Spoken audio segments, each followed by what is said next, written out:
Hey, hello there and welcome back. It's time for another book review. Now, before I get down to the book itself, have you ever had the sensation of half remembering a book you've read in the past and having no idea what the book was? I had the same thing with this one. I had this vague recollection of a post-apocalyptic setting and the idea of a society of clones. But I had no idea if it was even a book or whether I dreamt the damn thing. And trying to search for a science fiction book that concerns cloning on the internet is all but impossible. But by some small miracle, I managed to find it again. And it's this one, Where Late the Sweet Bird Sang, by Kate Wilhelm. Okay, so this was published in 1976 originally. And the following year, it won the Hugo Award, I think, and a few other awards at the time as well. So it was very well received. So I reread this because I thought something about it stuck with me. There was a kind of haunting quality to it. And I thought it might be able to make my top 10 science fiction books when I eventually get round to doing a video based on that. But anyway, this particular copy I got in a book haul back along. And it's in very good condition, actually. The cover is slightly boring, but I'll stick the cover up. And later on, I'm going to find all the other covers I can find, and they'll appear up there as well. I think they'll probably all be better than this one. I mean, this one has the obligatory clones there on the front, I assume. Quite odd-looking ones, but there we are. They don't look exactly the same, but more or less. Otherwise, it's more of an advert for the fact that it won the Hugo Award, but that's fair enough. This copy was from 1977. I'm just going to give it a quick sniff. I always give these books a sniffing.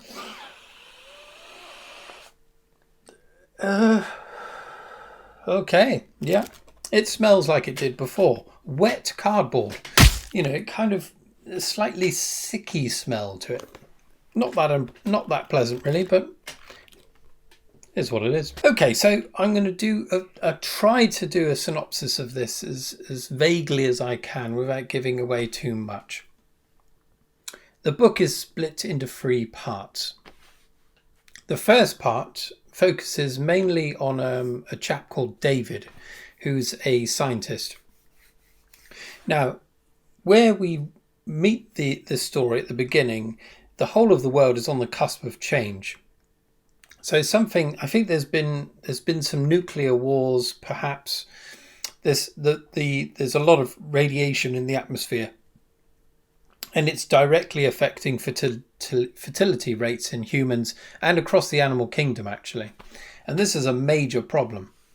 I remember reading it at the time when I first read it, thinking that period of transition between a stable civilization and the anarchy that followed seemed really absurd, really. I thought it wouldn't happen quite that quickly. But I'm completely wrong, of course. I mean, we all lived through the last pandemic, and we can see how fragile civilization is, really. How quickly it can change and how these things can have a knock-on effect to economies and the disease and the standard of health, all kinds of things.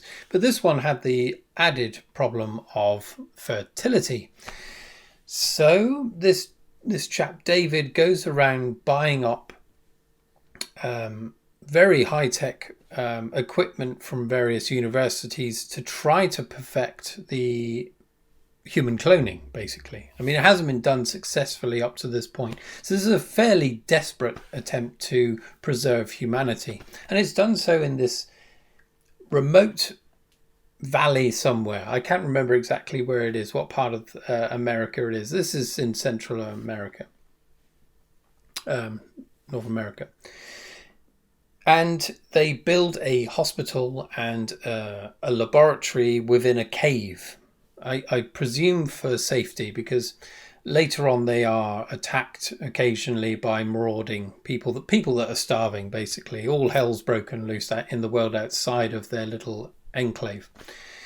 Now, when David and some of his friends, scientist friends, proposed this idea of cloning. It's met with absolute horror, as it probably would. We'd all probably react the same way. But they think that this is the only way of perpetrating or continuing humanity beyond this point, because it isn't long before, years down the line, humanity outside of this valley ceases to exist. It just becomes completely empty. So humanity has completely died out. But they are able to continue using cloning. So they clone all of the main members of the science team and some of the family members and do multiple copies of each one. So eventually the community becomes very strong and populated by these facsimiles of the founding genetic pool, shall we say. Now, it's David's intention, and the other scientists as well, that they'll only use cloning up to a point. So a couple of generations into the cloning procedure, they would revert back to normal sexual reproduction once the radiation levels will go down, presumably. They're also cloning various domesticated animals as food supply as well. But when the population of their community becomes supplanted by clones, so the clones outnumber the number of humans, they become integrated within the system. They work in the laboratory, in the hospital, they're out farming. The clones have other ideas. They want to just carry on cloning themselves.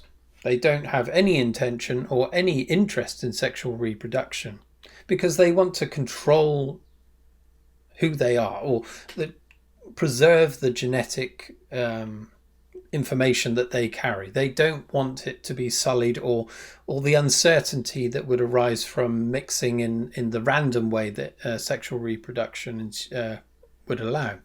So David recognizes the horror of the situation they've set up, envisaging just these aren't going to be humans anymore in the way we know them. So he sets about to try to thwart their attempts. He tries to destroy the computer that runs the laboratory, for example. This is a spoiler, but this is right at the beginning, so I'm gonna allow myself that at least.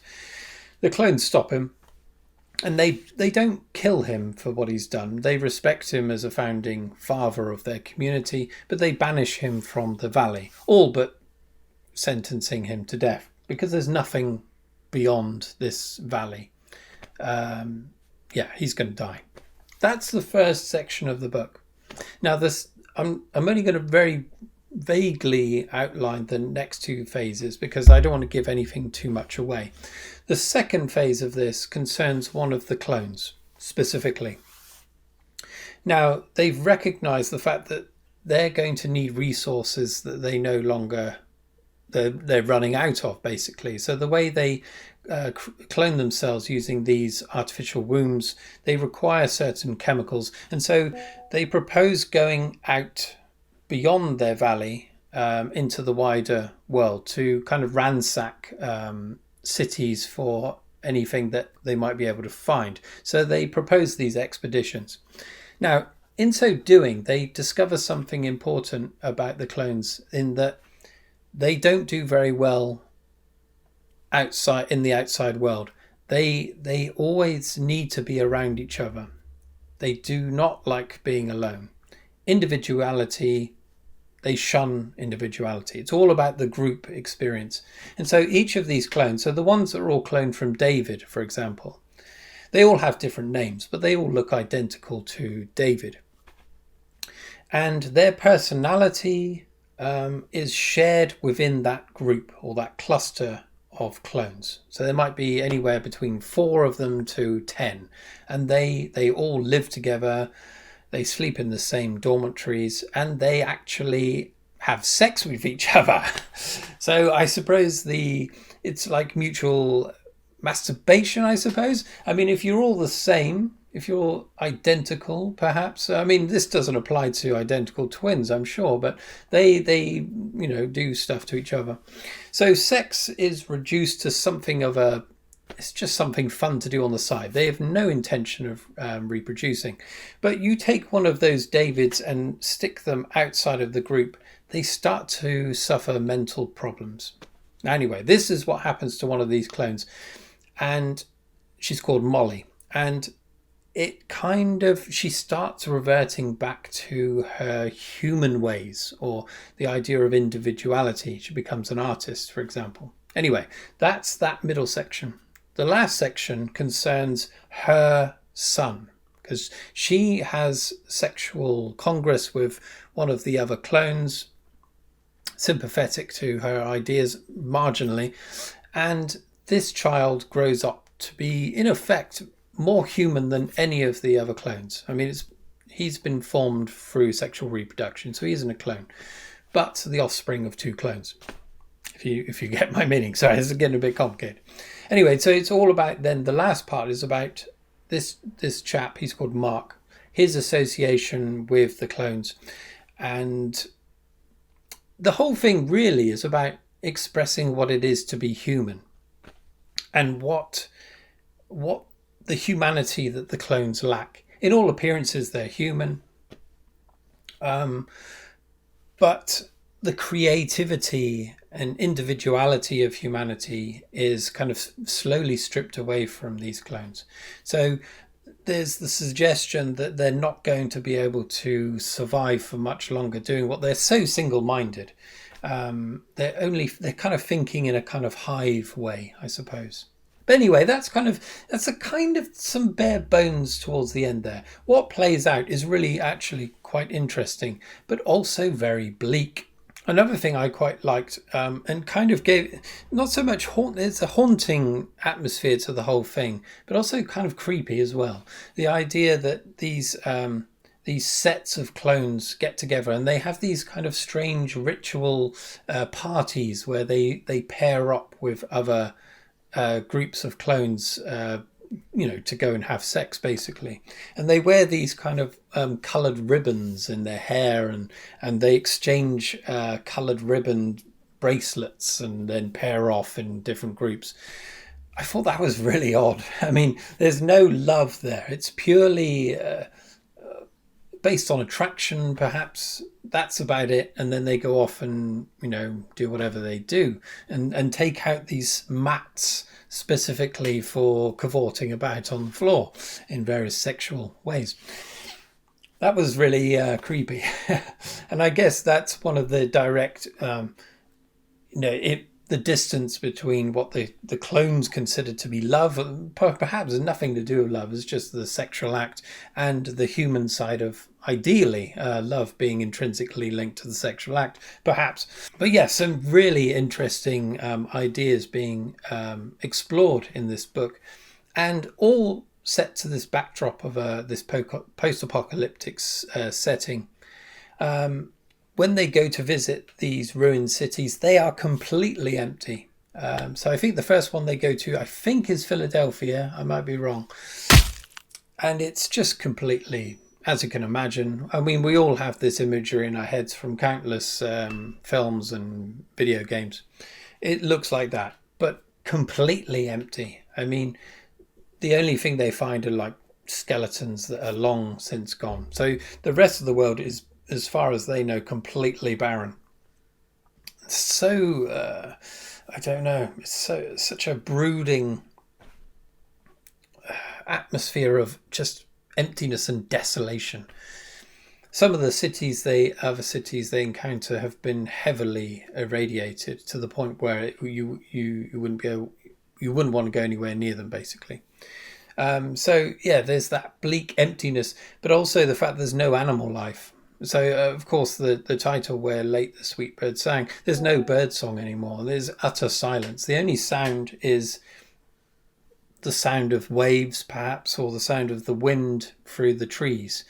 And interestingly, these sounds are the things that the clones absolutely scared out of their minds. They don't like anything outside of their little enclave. So that's why they panic so much when they're beyond it. Anyway, that's as much as I'm going to say. I might have already said too much, but there's no spoiler in it, in the fact that you have no idea what goes on past Molly's story.